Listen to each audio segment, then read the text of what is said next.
NVIDIA's stunning win on Chinese sales, Grok wins Pentagon contract despite Mecha Hitler episode, first autonomous robot surgery, companies turn from large to small language models, and an AI-driven robot takes control of the other robots on its own.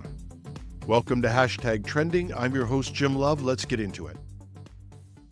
In a stunning reversal, NVIDIA CEO Jensen Huang says the U.S. will now allow sales of its powerful AI chips to China, following a personal meeting with President Trump. NVIDIA, the global AI hardware leader worth over $4 trillion, had previously been blocked from exporting its H20 chips to China under national security rules, and that ban cost the company billions. Now, with a green light from Washington, NVIDIA can once again serve the world's largest AI researcher community in China. After meeting with Jensen Huang, President Trump's administration agreed to restart licensing for H20 chip exports, a policy U-turn after a restriction in April that sidelined sales and hurt NVIDIA's revenue. Analysts estimate this move could recover the 4.5 to 5.5 billion lost in sales and inventory. NVIDIA's stock jumped about 5% on the news. Huang emphasized that civil AI models globally should run on U.S. chips, signaling NVIDIA's strategy to reinforce American tech leadership, even as it rebuilds ties with China. He also warned that restricting U.S. chips had only caused China to develop their own and would simply drive other nations to purchase from China. And while Chinese chip makers still lag, they've made significant progress. Huang didn't just win a policy change, he reframed it as a strategic necessity. Letting NVIDIA sell to China, he argued, keeps U.S. tech on top and slows China's chip ambitions. Whether that logic holds long-term remains to be seen, but for now, it's a reminder that in the global AI race, diplomacy can happen from the CEO level as well, and it matters just as much as silicon. Just days after Grok made headlines for anti-Semitic content, and weeks after Elon Musk's very public split with Donald Trump, xAI has landed part of an $800 million Pentagon contract. xAI's Grok for Government is now officially on the U.S. Defense Department's procurement list. That deal makes Grok one of several generative AI platforms being tapped for federal use, despite recent controversies, model misfires, and political turbulence surrounding its founder. The contract was awarded just a week after Grok referred to itself as Mecha Hitler in a user query. xAI said the incident was caused by a flawed model update, which has now been rolled back. While xAI secured this win, it comes amid the public collapse of Elon Musk's relationship with Donald Trump. The two were once close allies, and reports suggest the two haven't spoken in months, adding another twist to the approval process. But still, Grok isn't alone. The $800 million Pentagon initiative is split between Grok, OpenAI, Google, and Anthropic. Each will supply tools to power agentic workflows, AI systems capable of semi-autonomous decisions in areas from logistics to cybersecurity. Grok's inclusion is already under review in Congress, however. Lawmakers want clarity on xAI's safety protocols and whether recent content moderation failures raise broader governance concerns. Still, xAI's inclusion in this high-stakes AI rollout is as much about geopolitical urgency as it is about capability. What's striking is not that Grok got a contract, it's that it did so in spite of recent model meltdowns and damaged political alliances. Frontier AI, warts and all, is now embedded in the machinery of government. In a controlled lab setting, a surgical robot performed a complete gallbladder removal on its own. No human controlling its hands, and no script for what came next.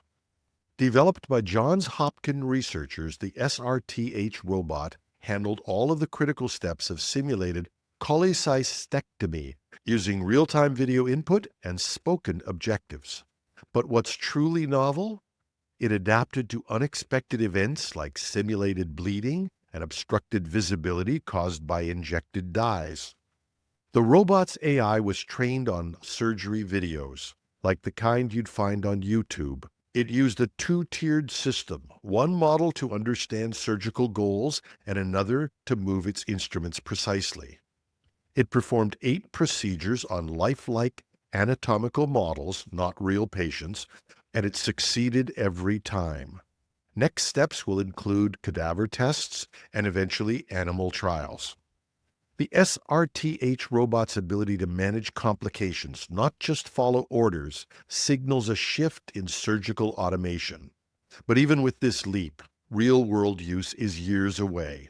The most likely path forward is a hybrid model, robots handling routine steps under human supervision, gradually expanding their role.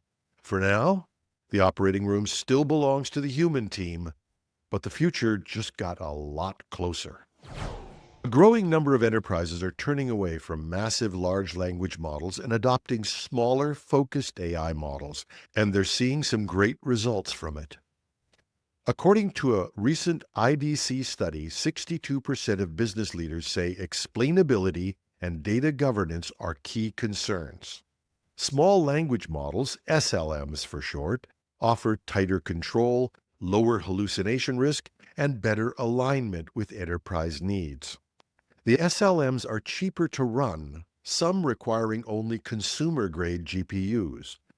And they also offer full data sovereignty, since organizations can train and deploy them internally, crucial for compliance in regulated sectors. Instead of fine-tuning a large general model, businesses are building SLMs specifically for tasks like legal summarization, fraud detection, or internal search. The result? More reliable performance at a fraction of the cost. And most enterprises aren't abandoning large language models entirely, but they are reserving them for broader creative tasks and using SLMs where security, precision, and transparency are crucial. This trend isn't about size, it's about alignment. Enterprises are learning that better results often come from using models designed for the job, not just the biggest ones available.